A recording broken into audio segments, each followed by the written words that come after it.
अस्सलाम वालेकुम मैं यूट्यूब फैमिली, आप देख रहे हो पंजाब स्टिचिंग स्टाइल। मैं हूं नूरीन। आज की वीडियो में मैं आप लोगों के लिए फिर से एक पफ स्लीव बाजू का डिज़ाइन लेके आई हूं, जो कि मैं 2 से 3 ईयर की बच्ची के ब्लाउज़ को लिए बना रही हूं।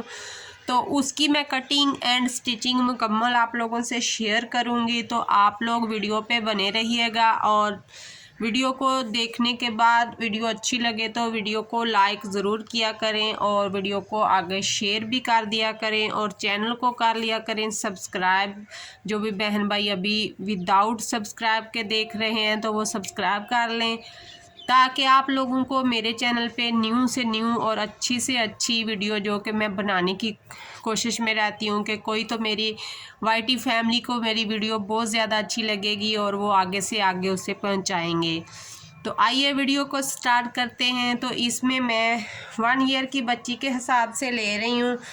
तो सबसे पहले तो हमें इसकी लेंथ लेनी है, तो मैंने लेंथ के हिसाब से ये फैब्रिक को इस तरह से रख लिया है। तो 11 इंच पे है हमारी जो टोटल लेंथ है, तो इतनी ही हमें चाहिए इसकी लेंथ। तो अब इसको मैं इस तरह से डबल कर दूंगी, और मैं इसको पमाइश करके बता देती हूँ कि मैंने इसकी विड्थ कितनी ली है। 14 इंच ली है डबल फोल्ड में। तो 14 इंच को मैं डबल फोल्ड में लिया है। 28 बनता है टोटल हमारा फैब्रिक। अब इसको इस तरह मैं फोल्ड कर लूँगी और इसे प्रेस कर लूँगी। सबसे पहले प्रेस करने का यही होता है कि हमने इसे अच्छी तरह से एक जगह पर सेट कर लेना होता है। प्रेस करने के बाद प्रेस को मैं साइड पे करती हूँ। तो यहाँ से मैं इसको कट कर दूँगी इस तरह से।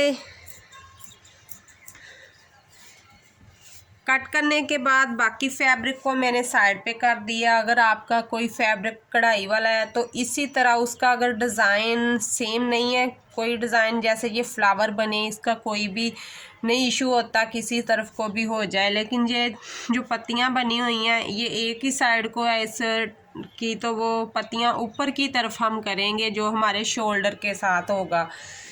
तो अब यहाँ से मैं सबसे पहले इसको जो ऊपर नीचे फैब्रिक है सीधा करती हूँ। करने के बाद फिर एक दफ़ा आप लोगों को मैं इसकी पमाइश दिखा देती हूँ, वही 11 इंच। अब हमने 11 इंच 3 इंच पर हमने इसकी कटिंग करनी है। 4 इंच पर एक निशान लगा रही हूँ, पफ के हिसाब से मैं लगा रही हूँ।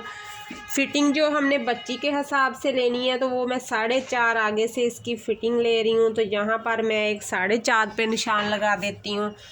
तो अब एक मैंने 4 इंच पर लाइन लगानी है और एक 3 इंच पर लगानी है। दोनों लाइन लगाने का मकसद भी मैं आप लोगों को बता देती हूँ कि ये 2 लाइन मैंने क्यों ड्रॉ की हैं। 3 इंच पर हमारे नॉर्मल बाजू की कटिंग होती है, और हमने टोटल जो इसकी लेंथ ली है वो 11 है। 1 इंच का मार्जिन इसीलिए इसमें मैंने एक्स्ट्रा 1 इंच ऐड किया है कि हमने वो पफ के लिए बैक से बढ़ाया है। तो ज़्यादा इसको पफ नहीं देना, क्योंकि हमने इसकी डिज़ाइनिंग करनी है, डिज़ाइनिंग के हिसाब से हमने इसको लेना है। तो अब हमने यहाँ पर 3 इंच का एक निशान लगा देना इस तरह से, और यहाँ से एक लाइन ड्रॉ कर देनी। ये पफ स्लीव की कटिंग के हिसाब से होता है, जैसे आपने उसकी कटिंग लेनी होती है उसी के हिसाब से आपने ये वाला निशान भी लगाना होता है।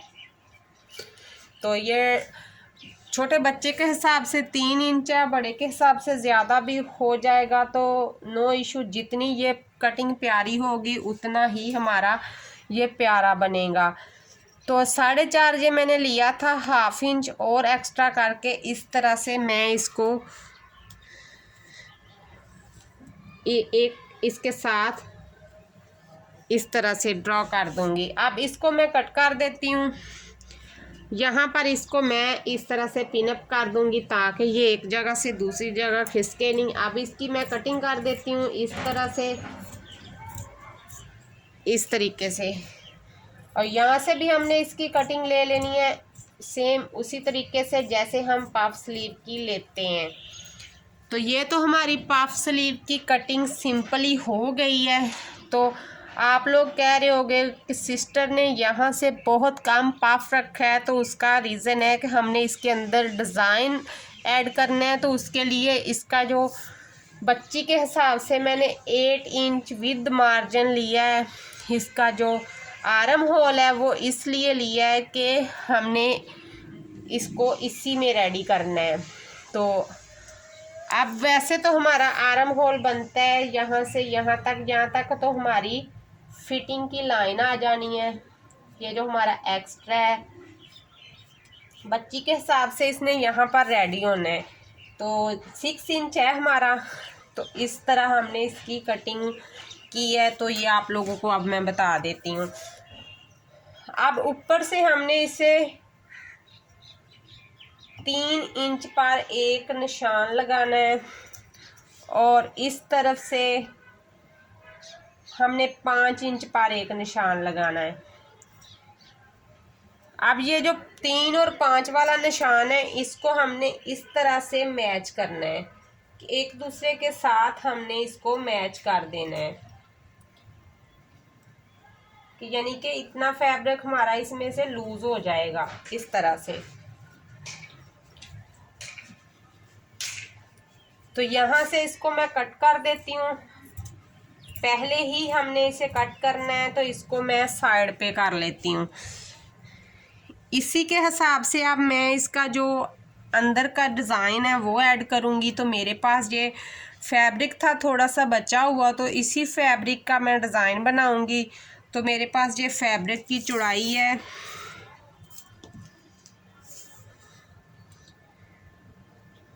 10 इंच और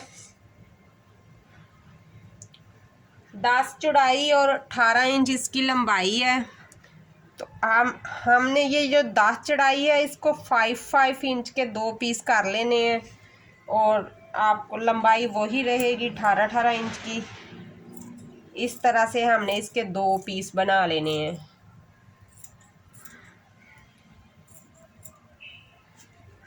दो पीस बनाने के बाद अब हमने इसको इस तरह से इसकी चुन्नट डालनी है। पहले दोनों तरफ से हमने इसको चुन्नट डाल के इस तरह से सेट कर लेना है।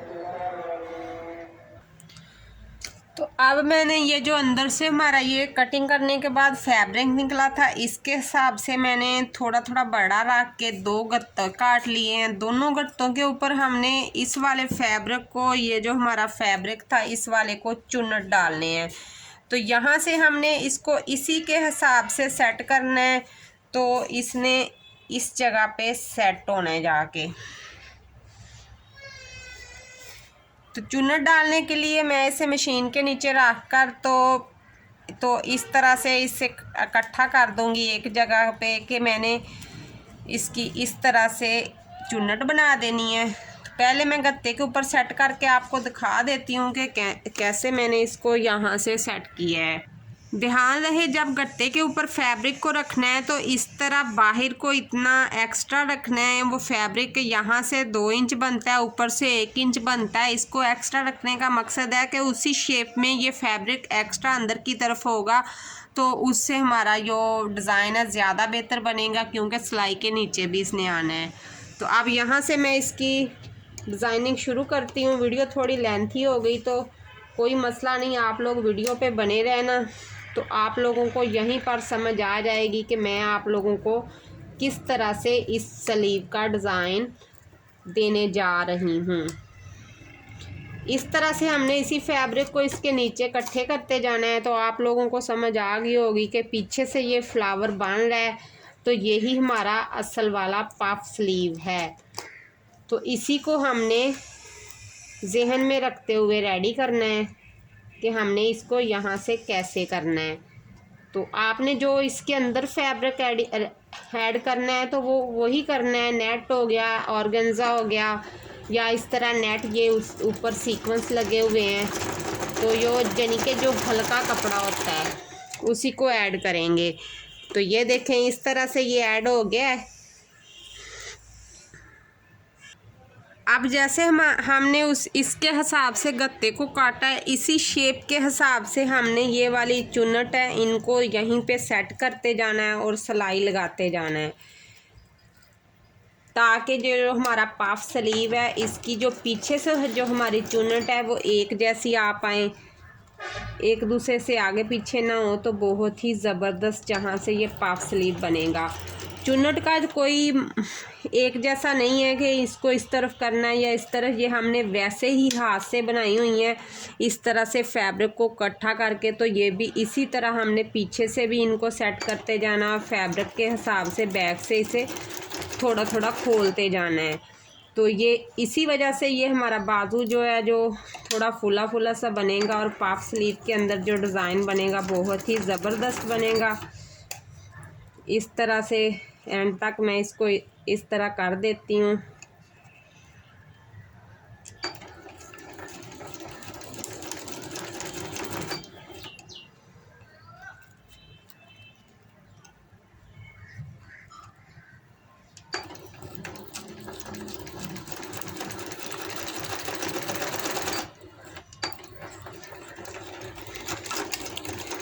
गत्ते के ऊपर बनाने का मकसद यही था कि आप लोगों को आसानी से मैं समझा लूँगी कि हमने इस तरह से इस डिज़ाइन को इसके अंदर ऐड करना है। तो ये हमारा एक बन गया है। ले जी, ये मैंने डिज़ाइन के नीचे से गत्ते को निकाल दिया है खींच के। तो अब मैंने इस फैब्रिक को इस तरह से एक हल्का सा वी में कट लगा के, सीधा कट लगा के, तो इसको इस तरह से फैब्रिक ग्लू के साथ अंदर की तरफ पेस्ट कर दिया कपड़े को।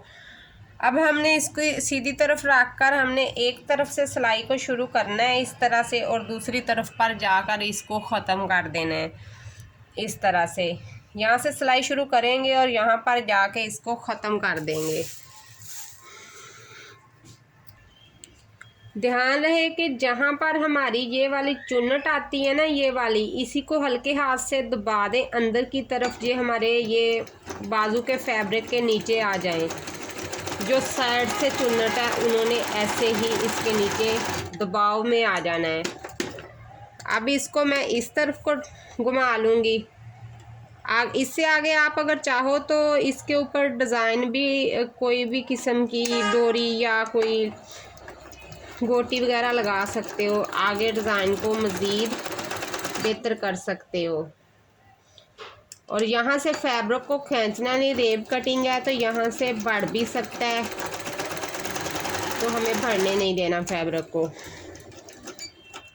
तो इस तरह से मैंने इसको करके इसके अंदर ऐड कर दिया है पफ स्लीव को। तो यहाँ से मैं हल्का सा इसका कोना कट कर दूँगी और इस तरफ से भी मैं इस तरह से इसे कट कर दूँगी। तो ये हमारा प्यारा सा पफ स्लीव जो है वो रेडी हो गया। अब इस तरह से यहाँ से ये खुलेगा और बहुत ही ज़बरदस्त लगेगा। जब बच्ची के पहनना होगा तो बहुत ही प्यारा लगेगा। इस स्लीव का आइडिया आप लोगों को मैंने दिया है। तो आप इसे मुकम्मल रेडी करने के लिए सबसे पहले तो हमने इसको इस तरह से थोड़ा थोड़ा कट करके बाकी को फोल्ड करके यहाँ से तरपाई कर लेनी है, फिनिशिंग कर देनी है अंदर की तरफ से। और इसके फ्रंट पे आपने जो भी ऐड करना है ऐड करके तो उसके बाद आप इसकी स्टिचिंग मुकम्मल कर सकते हो। तो मैं इस पर इस गोटी का इस्तेमाल करूँगी। इस तरह से इस्तेमाल करने के बाद इसको मैं इस तरह मुकम्मल कर लूँगी। अगर आप लोग चाहो तो यहाँ पर भी इसी गोटी का इस्तेमाल कर सकते हो और भी डिज़ाइन यूनिक लगेगा, बहुत ही ज़बरदस्त लगेगा। तो आइए अब मैं इसको मुकम्मल करके दिखाती हूँ। तो ये हो गए हमारे पफ बाजू रेडी। तो इस तरह से मैंने इस गोटी को डबल करके लगा दिया है। पहले ऊपर की तरफ इसका डिज़ाइन किया, फिर नीचे की तरफ कर दिया, तो इस तरह से डबल कर दिया है। तो आप लोगों को कैसा लगा ये मेरा स्लीव का डिज़ाइन, पफ स्लीव? और बड़ों के हिसाब से आप भी बना सकते हैं, कट अपने हिसाब से बड़ों के हिसाब से लगा लेना। मैंने छोटे बच्चों के हिसाब से इस कट को लगाया था और छोटे बच्ची के हिसाब से ही इस बाजू को रेडी किया था।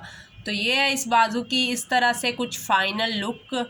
तो अगर आप लोगों को वीडियो अच्छी लगे, वीडियो को like, share, comment and channel को सब्सक्राइब कर लेना। आज की वीडियो इतनी ही। अल्लाह हाफिज़।